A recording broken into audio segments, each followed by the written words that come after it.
Hello guys आमार अन्य एटा video आपनालोक सकलोके स्वागतम जनाइछो। एटा आज आसाम टाइपर घर फ्रंट ड्रेसिंग भिडिओ आपनालोकলৈ আগবঢ়াইছো।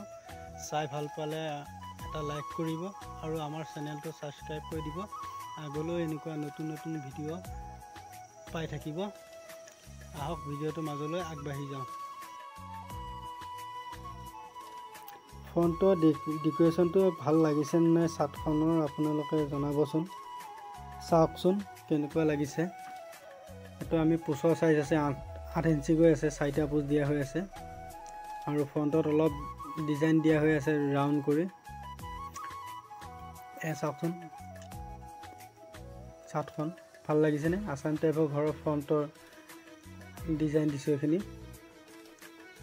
ওপৰত ষ্টিলৰ পাইপ লগোৱা হৈ আছে, তলতো সেটোৱে লগোৱা আছে একে ষ্টাইল। এয়া মই ওপৰলৈ আহিলো, আপোনালোকক ওপৰৰ পৰা দেখুৱাইছো আৰু এখন চিৰি ঢালা হৈ আছে।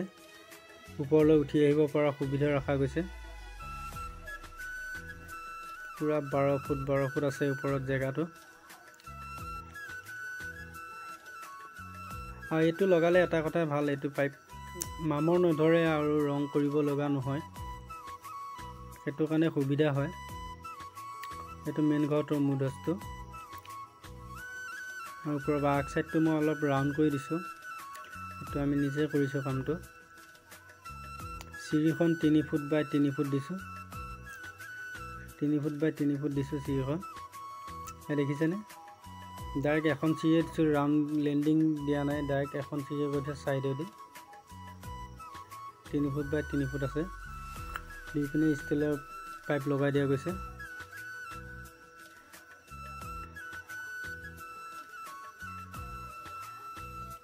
টোটেল 12 ফুট আছে, 12 ফুট দীঘল আছে, 12 ফুট বহল আছে।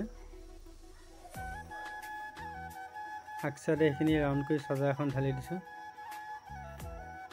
তলৰ ফুটপাথটো আমি ৰাউন্ড কৰি ঢালি দিছো ছাদখনৰ লগত মিলাই।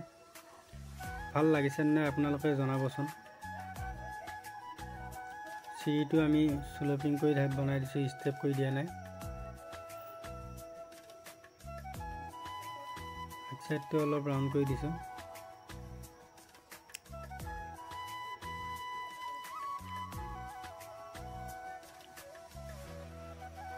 ভিডিওটো চাই এটা লাইক কৰিব, লাইক কৰিলে আমাৰ ভাল লাগিব। আগলৈ আজিলৈ আমাৰ ভিডিওটো ইমানতে সমাপ্ত কৰিছো।